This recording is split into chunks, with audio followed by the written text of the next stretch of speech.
আমরা বই পুস্তকে সাধারণত ট্রানজিস্টরের 3টি কানেকশন দেখতে পাই।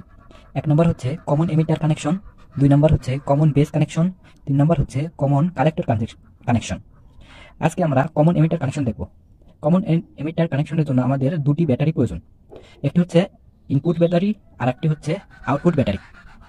তাহলে আমরা প্রথমে আউটপুট ব্যাটারি নিয়ে নেব। আউটপুট ব্যাটারির প্লাসের সাথে এলইডি বাতির প্লাস সংযুক্ত করে দেব এবং এলইডি বাতির মাইনাস আমরা কালেক্টরের সাথে সংযুক্ত করব এবং ব্যাটারির মাইনাস এমিটারের সাথে সংযুক্ত করব।